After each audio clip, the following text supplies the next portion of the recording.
Welcome to Haunt Weekly.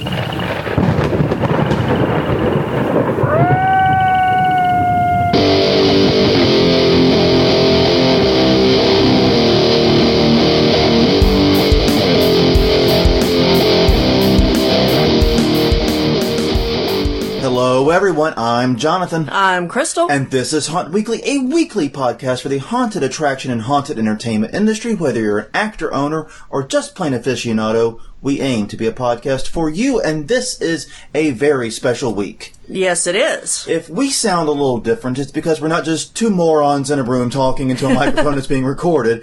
We have a guest this week who comes from a land afar. Yes. Joining us... us New Orleanians, all the way from the great state of Kentucky, is Holly Crisler. Crisler? We should have asked that. We should have asked that before we got on the air, actually. Realizations here. Holly, how's it going? And can you It's going really well. Better for you than us, it sounds like. Holy God. Hey, that's okay. You all are not the first people to get my last name wrong. It's Crisler, but that's okay. Crisler. Okay. Yeah. Not associated with the car at all. No. Absolutely not. Sounds like some bad blood there. We won't delve into that. We won't. So, anyways, Holly, thank you very much for joining us. As we mentioned in previous episodes, we want to do a mini-series or series. We don't know how long this is going to go. It depends on how many people we can have on. About women and haunting. This is something that's a passionate subject for both of us. Right. And eager to talk to women who've had success in haunting and get their experiences. So, in an act untypical of Haunt Weekly, I'm going to largely shut my mouth. And... I will relegate myself to asking questions as much as possible, but I'm very curious. So, Holly, tell us a little bit about your background. Well, I got started working in the haunt business in 1994. At the time, there was just a couple of major haunts in the Louisville area, and the owner came into my place of employment one day, placing an ad looking for actors, and I thought, wow, I've always kind of wanted to do this. This sounds like fun. Yeah. And I was with this particular haunt. This was the Haunted Hotel in Louisville, Kentucky, and I was with them for 6 years. And I started out as just an actress, and then the owner realized, hey, this girl has some artistic talents, so I started doing some set design and some costume design as well. Oh, that's very good. Yeah. It's nice of him to recognize talent when he saw it and, promote that. So we've, it's not always seen. It's not always appreciated. And that's, I've seen plenty of haunters of all stripes go for years in the same role and want to do more but unable to break out. So it's really cool that they were able to do that for you. Yeah. Mm-hmm. So I was with them for 6 years, and in 99, the owner sold the business, and the new owner came in, and things just weren't the same. The energy, the environment wasn't the same, so I thought, okay, I'm done. Right. And through a network of friends, I found this other haunt, which is in New Albany, Indiana, and that's just across the river from Louisville, Kentucky. And I started there in 2001. And within 3 years, the guy who was running that decided he wanted to step down and spend more time with his kids. And he said, do you want to take over? And I nervously thought about it and like, okay, sure. Maybe. Give this a try. We can do this. So is this where you're at now? I ran the haunt. It's called Literally a Haunted House at the Culbertson Mansion in New Albany, Indiana. I ran it for several years. A couple of years ago, I stepped down. This is a very overwhelming job. It consumes you. It takes all of your free time. Yes. And luckily, my best friend Gary had been my partner for years. So he and I just sat down and had a talk, and I said, would you like to take over? Because I really need a break. And he did, and it's still a partnership, even though in name he's in charge. He and I discuss everything democratically with our design team, so I'm still very much heavily involved.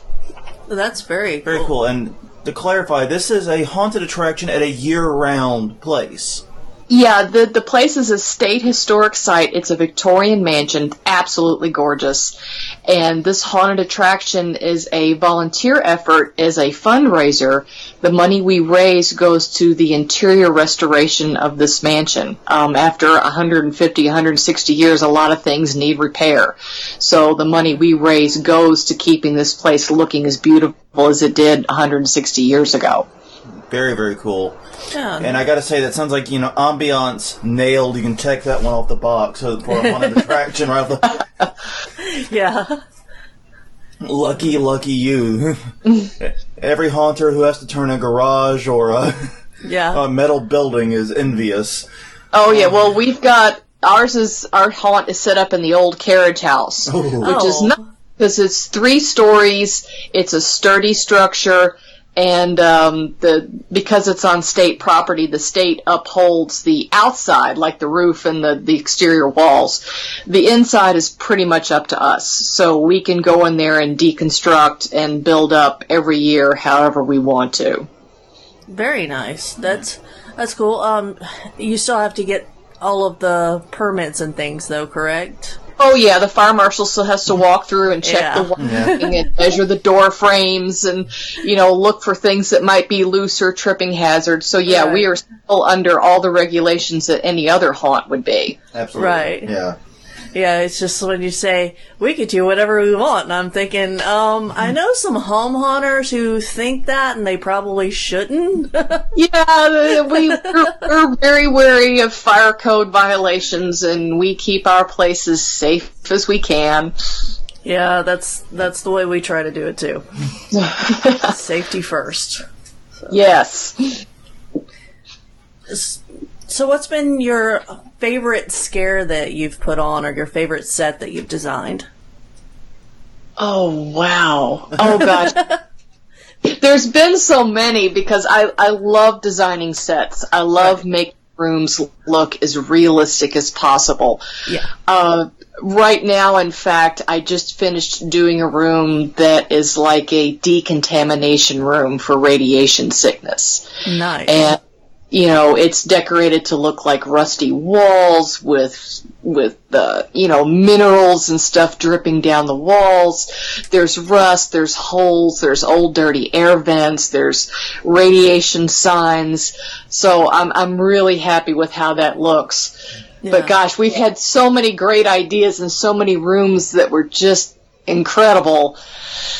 All somebody has to do is toss me an idea and the gears start turning, and I'm like, okay, I want to do it in this color, I want to have these type props, I want to have this type lighting. Yeah. So they're all fun. It's hard to narrow it down to just one. I understand that completely. Yes. Okay, so obviously this is about women and haunting. Yeah. There is a perception, at least, that haunting is something of a boys' club. Yeah. Has that been your experience, or how is that idea, jive with what you've seen? 20 years ago, that was very true. When I started at the Haunted Hotel in the mid-90s, my first year, I was one of 2 girls. Yeah. And the rest of the team were all guys. There was 20 or 30 of us, and there's 2 girls. It was a sausage fest. Right. But by the time I left there was about 6, 7, maybe 8 females working, so it had increased. The haunt that I'm at now, when I started there, same thing. There's maybe, 8 or 9 girls, and it's all guys. Right. The past couple of years, it is really 50-50 now. There's a lot of girls who are interested in doing haunts. They're fans of horror films. They're not, squeaky little girls that are scared of everything. They love the horror genre, whether it's movies, books, or TV. They love doing makeup. They love doing costumes. Some of these girls, as actresses, would just knock your socks off. They're amazing. So I'm thrilled to see how balanced the haunt industry has become between male and female. It really is 50-50 now. Yeah, and I actually noticed just within the past year going to the haunt cons that the last year there weren't as many women represented as there were this year. I noticed that walking around, which was really pleasant. Do you think there's a reason that it's grown so quickly? I mean, this is a trend we like to encourage, so any reasons that it's been happening would be nice to at least ponder on so we can further encourage it. I think, and this is definitely true in our area, it may be true in other areas of the country, the haunt industry has exploded. 20 years ago, there were maybe 2 or 3 haunts in the area. In our area alone, there's at least 15. Wow. So it has just, there's so many different haunts to go to, and each one has their own theme and their own style. And with that, I think more girls and more women have gotten more interested in this. You don't always have to play the victim anymore, the girl tied to the sacrificial rack screaming. You can be the antagonist. You can be the villain. And, even in some movies, that cliche of the girls always being the victim is kind of going by the wayside. Even with TV shows, you're seeing more women who are the villains and not just the victims anymore. So I'm happy to see that. Me too. We've been underrepresented. Absolutely. Sorry, there's a little sleep going on here, but that's okay. So what was your first acting role then? At the first time? My very first role. Yeah. Oh, God. I wasn't even in costume and makeup. I was laying in a drop ceiling, which was made of plexiglass. Uh-huh. And when people walked underneath me, I would, beat on it and scream and yell, so I was right over their heads, so everybody just dropped. Nice. It was fun. I got bruised. I'm writing down some notes here on the scare. Hang on. It's going to take a minute. I got bruised and battered at the end of the season, but I didn't care. It was just so fun laying on this plexiglass ceiling, just beating the hell out of it and just watching people drop. That is a great one. And I'm glad that your first role was a scare role. Yeah. Oh, I didn't want to be a victim. Oh, being a victim is so... and that's not challenging, Right. You just sit there and scream and beg for help. No, I want to get in there. I want to be a part of the action. Yeah. Well, there are some people that really do enjoy those victim roles because they get to interact in a way that the scare actors don't. They get to really continue the theatrics a little bit longer than absolutely. So some, especially the thespians, it seems, really enjoys victim roles. But there has been a tendency at a lot of haunts we've worked at and been through to think, we have a girl, she automatically is some kind of victim. As you said, she's on this operating table, she's on the rack, she's on, she's in the killer's lair, screaming, "Don't go in there," or whatever. There's a tendency to do exactly that. I mean, it's one of the reasons we started this conversation about women and haunting was the realization that so many haunts, it seems, use women exclusively either in victim or sexy roles. And that's really frustrating and annoying to us. Yeah. Yeah. Well, you mentioned the sexy roles. That's frustrating to me. Now, I'm a straight female, but I'm also a former art student, so I've seen a lot of naked people. Right. Naked people don't bother me. Yeah. But if I go into a haunt, and this is the same with seeing a horror film, as soon as the boobies pop out, you've lost my interest and you've lost my respect. Yeah. So now you're titillating me. And, if I want to watch porn, I'll watch porn. But if I want to go be scared, I want you to scare me. Yeah. I don't want to see boobies. Well, and that's my problem as a heterosexual male. I do enjoy boobies, I'm not going to lie. But the fact of the matter is like you said, I'm not there to be titillated. I'm there, and one of the reasons a lot of haunts do it is they want to have that emotional roller coaster. They want to take you somewhere away from being scared from which they can scare you again. That's fine, I understand that, but titillation's not necessarily the way to do that. You can lay off the gas for a minute and bring people back into a comfort zone for a moment, and then hit them again. There's better ways to do it than to offer up half-naked or fully naked women. I mean... Yeah. And like you said, it doesn't work on everyone going through the haunt. What about gay men? What about straight women? What about, immediately, at least, approximately half, give or take, of your audience is going to not be impacted very strongly by that. Yeah, exactly. So, that's been one of our big frustrations with women in haunting. And we've seen this in haunts we've worked at and in haunts that we've gone to. Mm-hmm. It's just that idea that women have to be pigeonholed into these roles. And I'm glad that your experience was nothing like that. Yeah. Yeah. It's the owner of the haunted hotel was great. And he actually let me work security for a while. And, being a girl who gets to do security, wow, I was impressed and I was flattered that he let me do that. Right. And even at our haunt now, we have rovers of both genders. And I just, have a rule. It's just like keep an eye on the patrons, make sure they don't get out of hand. You're big enough to defend yourself and you're mature enough to handle the situation if these people get out of control. And I don't care if you're male or female as long as you're there to do your job. Yeah. Yeah. Yeah, that's the perfect attitude to have. And that's the reason why I think diversity is so important to this industry, is because this is how you get the best scares and the best actors and the best builders and the costume designers, is you have that attitude of, if you can do the job, you've got the job. Yes. That's how we hire the best, is by throwing the doors open. Yeah. So, you talked a little bit about how you got interested in haunting. What has been your experience recruiting other girls or getting other women involved?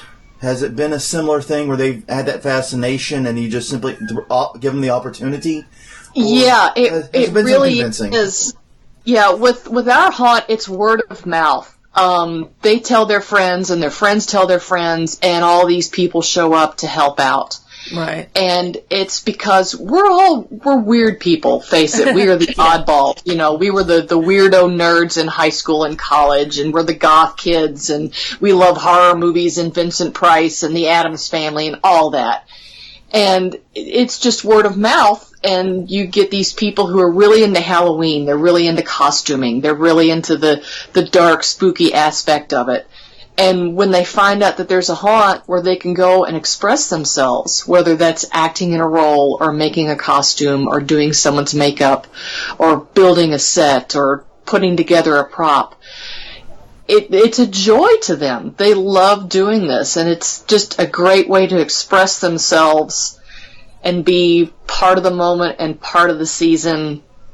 Yeah, it's a beautiful thing. That's really nice. How many visitors do you get on average per year there?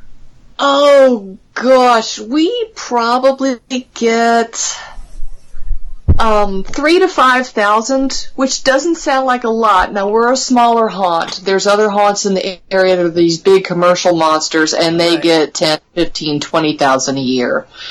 But we're happy with that. And even with our clientele, it's word of mouth. We've been around since the late 80s, and it's an establishment and it's a tradition, and some people who visited our haunt in the 80s and 90s grew up, had kids, and now they're bringing their kids through. So it's become a great tradition.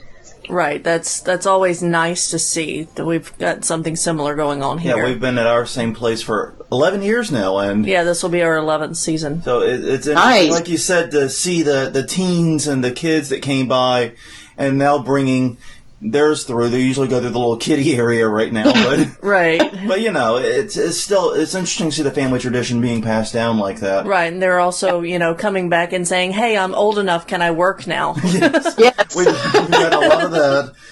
That's always a lot of fun.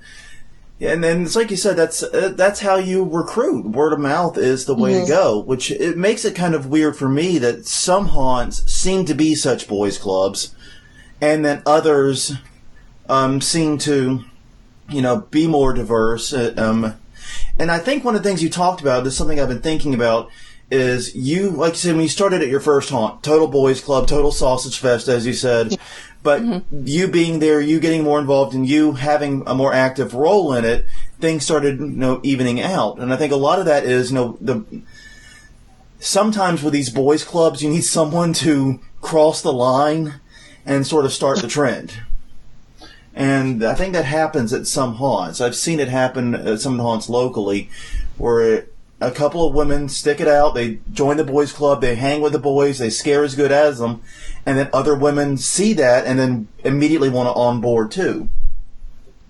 I'm going to agree with you on that. I think that really is how it happens. I was never treated as an inferior. I wasn't treated as like a sex pot or a girl or, I'm there to get a boyfriend. That was never my intention. And the guys there knew that. And they just treated me as part of the team. And like you said, girls who come in and stick it out and say, okay, I'm not here to be the sex pot or to be the bimbo. I'm here to work. I'm here to scare people. I think some guys build up a lot of respect for that because, hey, here's somebody that it's one of our own. They're equal to us and they're here to, work just as hard as we are. And when more girls see that, yeah, you're right. It's inspiring and there's a lot of respect there.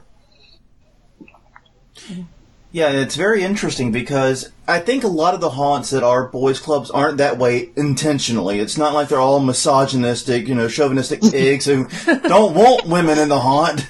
I just, maybe because, it starts out as a group of male friends maybe, and that's how it builds and snowballs. Maybe they never found a good way to reach out and recruit more women haunters. Yeah. I don't think it's necessarily at least not every haunt. It can't be for every haunt. Yeah, hopefully not for every haunt. Oh, jeez, if it is. Yeah, I have worked in those types of haunts where we've been in some haunts that are actively, I would say, have a sexist culture, and that's very difficult. Right. Yeah, especially there were a couple of haunts in our area that had scenes that bordered on the offensive when it came to their treatment of women. Wow. And either they're not around anymore or they have new managers or new owners. A lot of us in the area that own or operate haunts, we're all friends. We all talk. Oh, yeah. Right. And, it's friendly competition, but I'd say most of the haunts in the area will treat their female employees or volunteers equally. I don't, like I said, there were a couple in the area that were kind of sexist, but either we don't associate with them, we don't talk, or they're gone. So. Well, that's one way to get them out of there.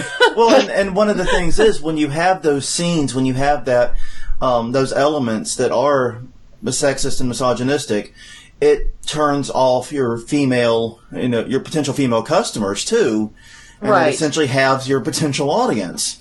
And word will get around. Oh yeah, absolutely. Guess what? There's a haunt in the area that has a stripper scene. Well, yeah, you're gonna attract a lot of guys, but their girlfriends ain't gonna come with them. Right. You just turned away half of your potential customers because most girls are not gonna want to go in a haunt and see a stripper. So.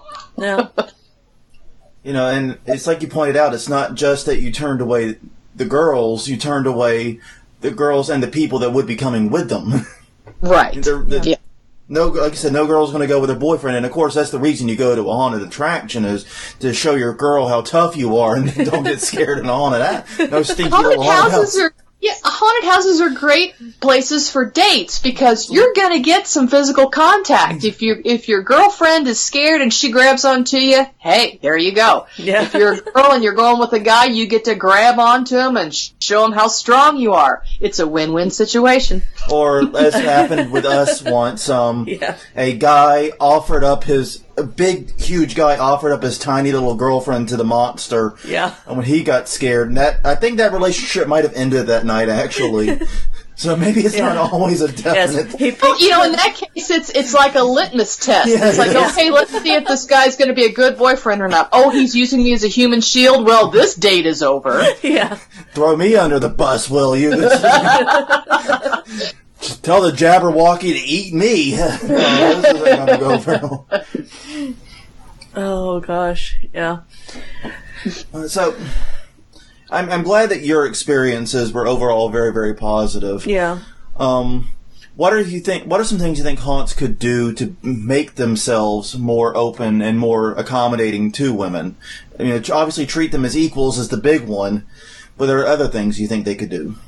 I think definitely getting rid of the sexy aspect of it, having girls scantily clad, some girls can do that with a problem, but I think that just, it marginalizes females. It once again, it turns them into victims only. It doesn't give them a chance to play the other side of the fence and be the aggressor. Right. You can be offensive in a haunt in some ways, as far as like touching or grabbing. Don't grab women in their private areas. I know there's some that do that, and it's like, now you're bordering on sexual assault. That's really not cool. No, not at all. I don't think that's bordering on sexual assault. I think it just... It is sexual assault. Yeah. Was that the customers or the actresses who were having that you saw? I've heard of some of the more intense haunts where they like reach out and grab you. Some girls' boobs were getting touched, and that's not gonna fly. That's really not cool. You got to watch where those hands go. Yeah, no kidding. Well, the old adage about don't touch the bathing suit areas. I think applies to that. If you're going to be... we did the thing about the no-touch versus touch haunts, and about ways to incorporate touch without actually putting yourself at risk of a sexual assault lawsuit. Yeah. Which the things that we talked about in that episode were things like use feathers and props to do the touching rather than your hands. Yeah. Are you at a no-touch or a touch haunt? We used to be a no-touch, but now we do some. But I go through a very rigorous training with everybody before we start. I'm like, okay, your safe areas are ankles, knees, and shoulders. That's it. Don't touch heads, don't touch faces, don't touch torsos. It's shoulders, ankles, and knees. That's all. So we make sure we stay very far away from anybody's intimate areas. Yes. Yeah, that sounds like perfect setup. Yeah, that sounds like a very good approach to it. Now, can I ask you a question? Why did you decide to go from doing no touch to adding a touch element? 2 reasons. Peer pressure. A lot of other haunts in the area were doing it, and we're like, well, we got to step up our game. Mm-hmm. And also reactions. You have a lot of people who come in who are scared, and in dealing with their fear, they're shouting at the actors, "You can't touch me, you can't touch me." Well, guess what we're going to do now? We're going to touch you. So it was that added element of surprise and that turning up the volume on the scare factor. Now I'm going to touch you. It may just be your shoulder, it may just be your hand, but I'm going to touch you because you told me not to. Yeah, that's actually very valid. That's a point I hadn't thought about. We didn't talk about in that episode, was that there is that boundary there, that safe zone that so many people hide behind when they're going to a haunt. Right. And breaking it can have a lot of power. Yeah. Mm-hmm. But you have to do it, like you said, in a safe way. Have you had any problems since you changed the policy? Very few. There have been some people who got a little irate and they said, well, your website said you weren't touched. And it's like, well, when's the last time you checked the website? Last year. We took that down. And no, we do touch now. And, I like dealing with people who get angry about that because I'll just, take my finger and touch their shoulder and just go, boop. And, just to say, look, I broke your boundary, and look how silly I was being, therefore look how silly you're being by overreacting. And that usually turns their anger down quite a bit, just to throw some humor in there and kind of get them to calm down. But other than a few angry parents, and we've been able to talk them down to say, look, this is what we do now, and that's been it. It hasn't gotten out of hand. Good. That's good to hear. And do you have line actors there who are now saying, or on your rules outside that you post? Yeah, we have touch. Yeah, we updated our website to make that perfectly clear. Right. We have signs where people buy tickets, and we also have we have a large tent that's our waiting area. We have a sign there as well. And whoever is managing the main tent, who's taking tickets, goes over the rules and says, you might be touched, you're not going to be grabbed, you're not going to be assaulted, and no one's going to get in your face. But be prepared, you might get a brush on the arm, a brush on the leg. So people are told up front, expect that this might happen. I'm surprised that you're getting complaints then. Well, sometimes alcohol is involved, and they have a short-term memory. Gotcha. And some people will complain about just about anything. Let's be honest. Yeah, because if it were just the signs, then I could say, people don't read, but you're telling them too, so they should know. Right. Yeah, this is reaching new levels of stupidity, but levels I'm not prepared to discuss on this podcast. But yeah. So, when you took over for the haunt, when you made that nervous leap, and I love the sound in your voice that you just made, because I could hear the emotion in that, and I understand that emotion at the same time. Yeah. What were some of the changes that you did implement? What were some of the things you immediately looked to address? I'm kind of anal retentive, and not to say anything bad about the guy who ran the haunt before me, but it was very chaotic. And that chaos worked for him. It didn't work for me. I need to have order. I need to have lists. I need to have numbers. Yeah. So I start writing stuff down. I start assigning roles and having cast lists. I wanted people to show up at a certain time. Once you were assigned a room, that's your room for the night. Don't be running all over the house, jumping in other people's scenes. So, it took me a few years to get that established. And those first few years were rough. A lot of people left when I took over, and it wasn't a hatred thing. It was just they were loyal to the guy who ran the place before me, and they didn't want to stick around. So we kind of scrambled for cast. But once the rules and the rigidity kind of kicked in, it got better. It just took a few years to take off. Yeah, that's really the way we run things here too, or try to, is that we have a cast list. We get with them months in advance to see what nights they're able to work and what, you grow with them over time and find out, who's reliable and who's going to work in what role. Yeah. And we've actually lost some really good people just because they weren't reliable and couldn't be there on time. And that's always sad when you lose a talented actor or a talented makeup person or whatever, simply because of a reliability issue. Yeah. I was just going to say the same thing. It's heartbreaking when you've got somebody who's really good as an artist, as an actor, and they get married and have a kid, or they join the military, or they go off to college, or, they change jobs and now they're working third shift. But we understand, and even though you can't make it this season, you're still part of our family, and you're always welcome to come back, even if it's just for one night. Yeah. That's a really nice way to go about it. Yeah.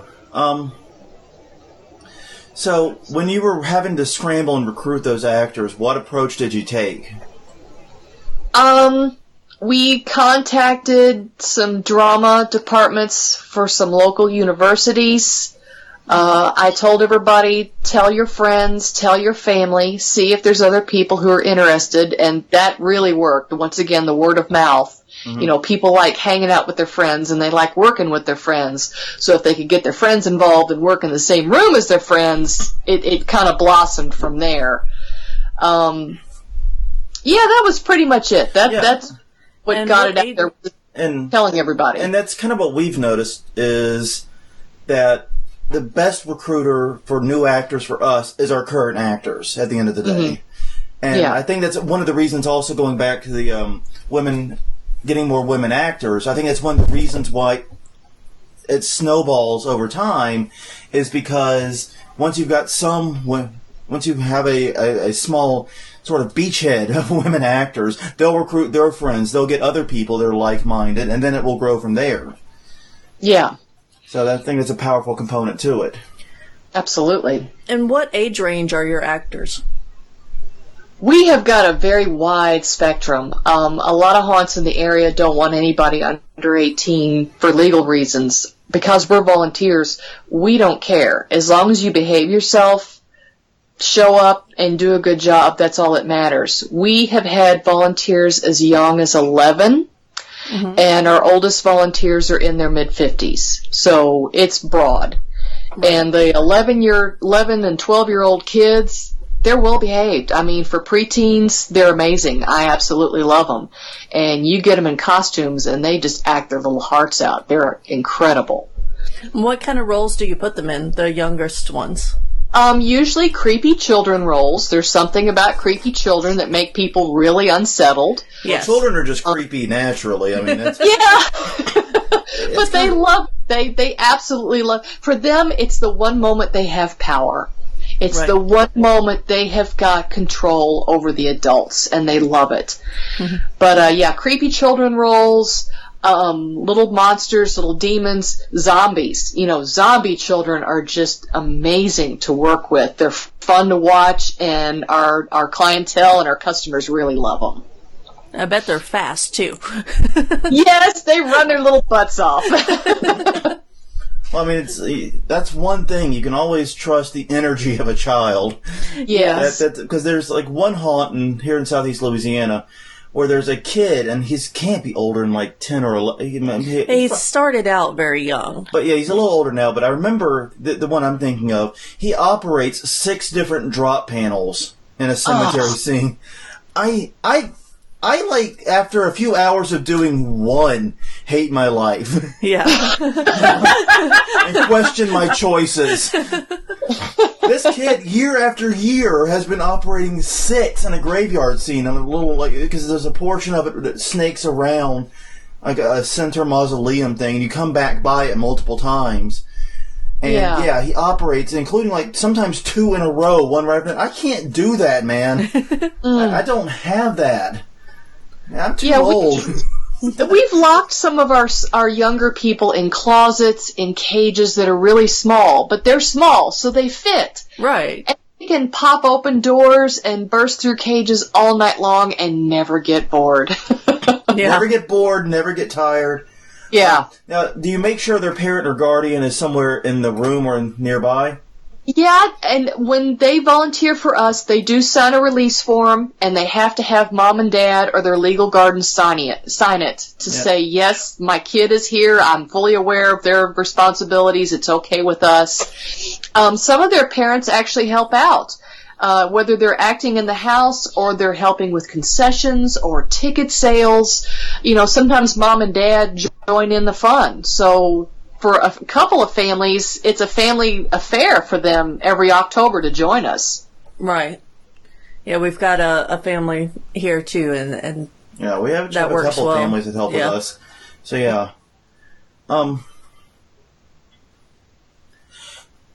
So when it comes to promoting your haunt, you say you promote mostly through word of mouth. Mm-hmm. Any other approaches that you take? Anything else that you do? Because I'm thinking that since you are a nonprofit haunt, you're raising money for a charity, you've probably got some interesting budget marketing tips for all of us out there. Yeah, we've got a tiny budget, but we have learned to be very creative within that budget. Several years ago, we used to put together a media kit that we sent to all the newspapers, and it had photos, it had a CD, it had a press release, it had a free pass for a reporter and a friend to come through. But that was 10, 15 years ago. Nobody reads newspapers anymore. Right. Commercial radio is dead. Everybody's listening to Pandora or Sirius. So we've discovered in the past couple years that social media is the way to go. We have a very active Facebook page. We have a website. We do a Groupon every year for discounted tickets. On our Facebook page, we post virtual coupons that you can download to your phone and show it at the ticket booth. So that has really been a big plus for us, is social media and Groupon. Okay. Mm-hmm. Yeah, Groupon's kind of a controversial subject among haunters. Some haunts really love it, and some now feel quite the opposite, it seems. Yeah. You won't make a lot of money with Groupon, but you're going to get people coming to your haunt who've never heard of you, who have never been to your place. And once again, that word of mouth, if it's a new customer and they come through and they like you, they're going to go home and tell everybody about it. Yeah, I agree. We do that quite often whenever we buy those. Is that, hey, we went to this great place. Somebody come with us. Yeah, so we can show you. So, Yeah. And sometimes we'll even go back and bring new people with us. So group haunts definitely can pay off. It's just I think it's situation dependent for many haunts. If you don't really need to reach out to new people, if you're one of those big, heavily commercial haunts, for example, where everybody already knows your name, yes, a Groupon may not behoove you because you don't have much to gain. You're just giving away low-price tickets. Yeah, it might help you out on your opening weekends when business is slow and you just want to fill the house. But yeah, for a commercial haunt, they don't need that. But for us, budgetary-wise, it doesn't cost us a lot. And it gets a lot of new faces in the door. And we did it for the first time last year. And when we saw the numbers, we're like, wow, we got to do this again. Nice. I'm glad it worked out for you. Yeah. So what is, I assume, maybe I shouldn't assume, that you've gone through other haunted houses. Oh, yes. That you visit them. Hey, you'll be surprised at the number of haunters that almost never go through other haunted houses. Yeah. Well, they're all working during season. Yeah, we're all working at the same time, so it's hard to go visit our friends at the haunt down the street. Right. Yeah, there's that, and we've actually had a couple of actors who were scared to go through haunted houses, but wanted to scare people. They like being in the power, but they didn't want to be the victim, be the customer. Right. I encountered that same thing with some of my people. It's like, you do so well in this room. Why don't you want to go with us when we go visit this other place? Like, oh no, I can't handle it. It's like, what's wrong with you? Yeah. You are the ghost in the closet. Yeah. You are the creature that goes bump in the night. What is your problem? No, I visited a lot of haunts in our area. Like I said, we're all friends and we all know each other, and we all offer each other free nights. It's like, come see what we're doing. So I get to see what the other haunts are doing. I've been to some out of state. I've been to some in Ohio. I've been to the House of Shock in New Orleans. It was many years ago, but I'd love to go back. Right. So yeah, I just like to see what everybody else is doing, not to steal ideas, but just to enjoy what other people are coming up with.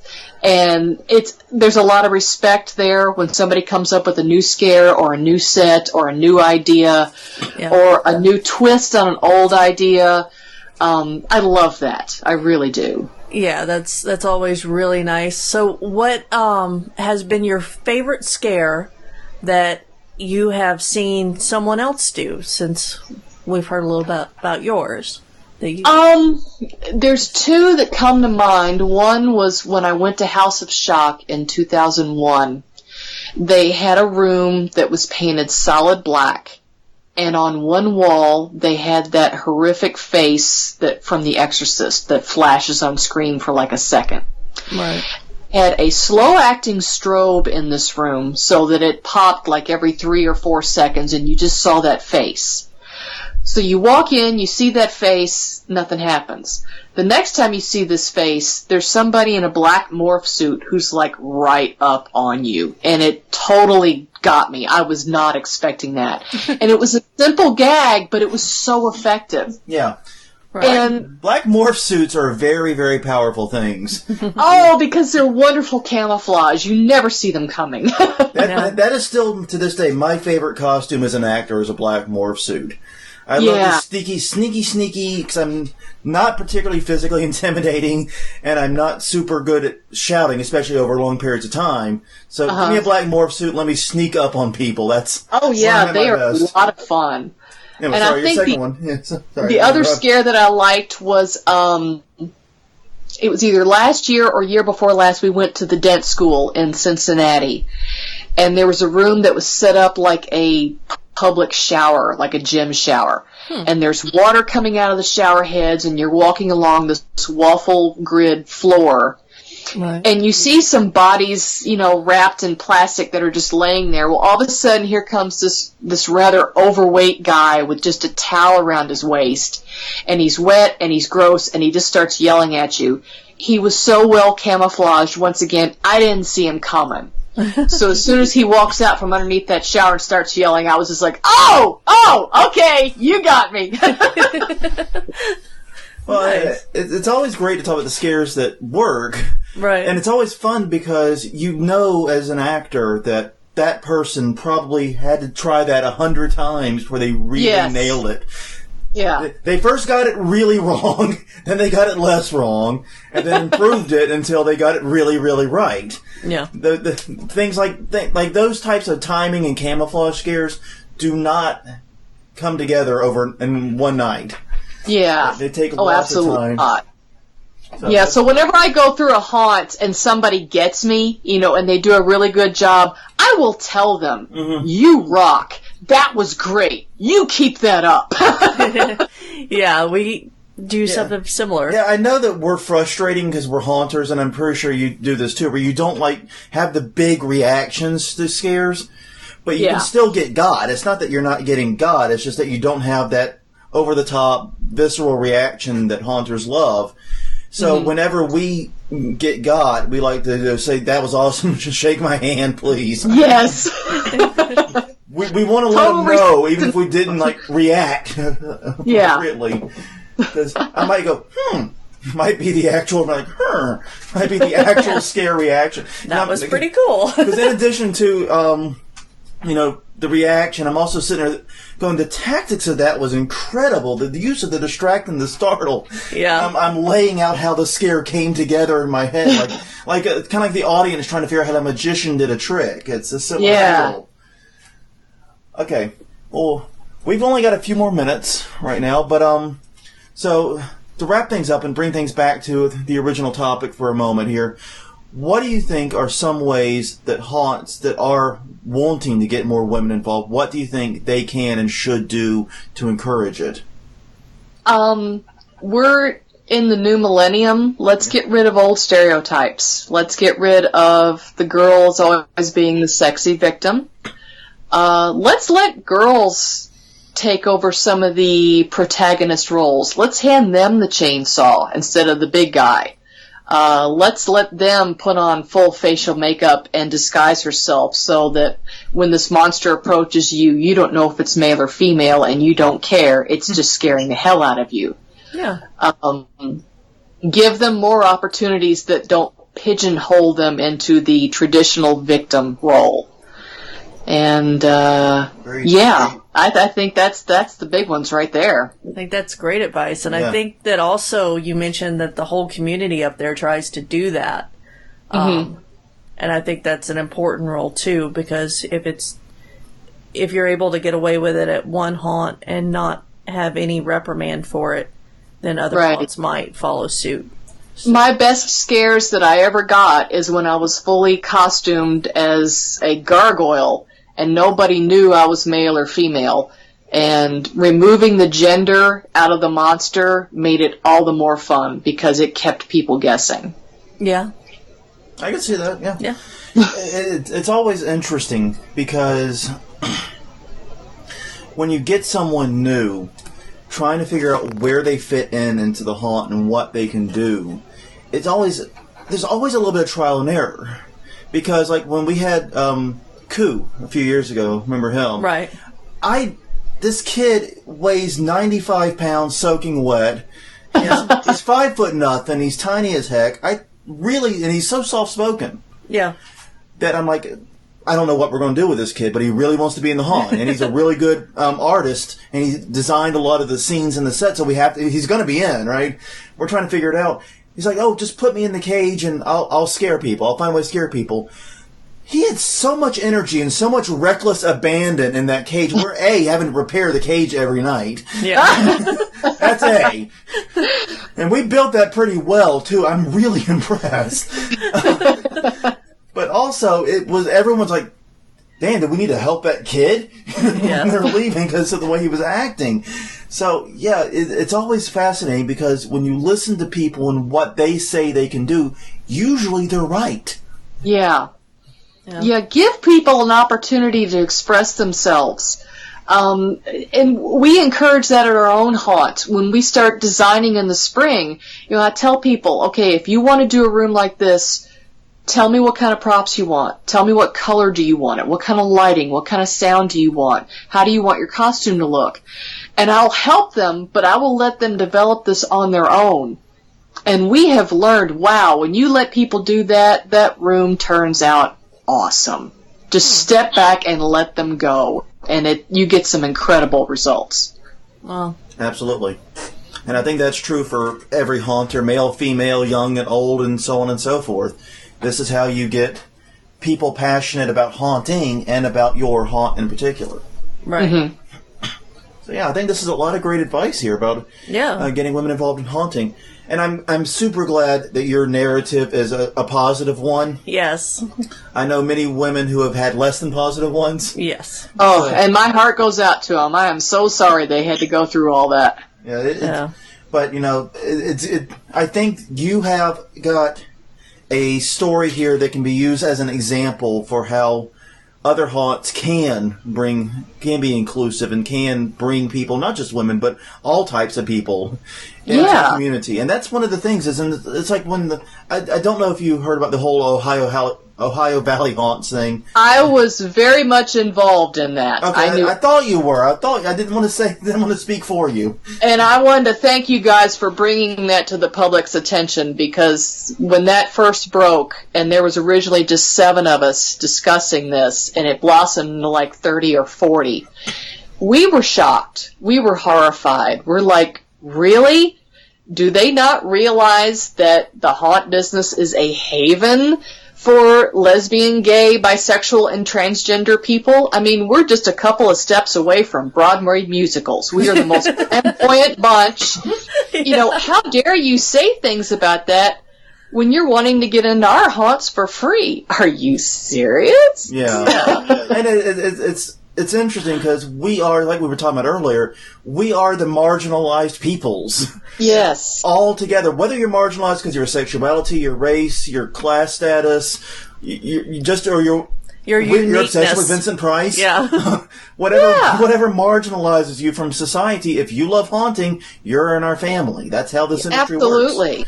Yeah, I don't care who you're voting for in the election. You're a haunt person, come over here and give me a hug. You're family. Yeah. In fact, the mere fact you survived this election tells me you're ready for some horror. Yeah. You know, but in all honesty, thank you very much for your work in bringing that to the public attention.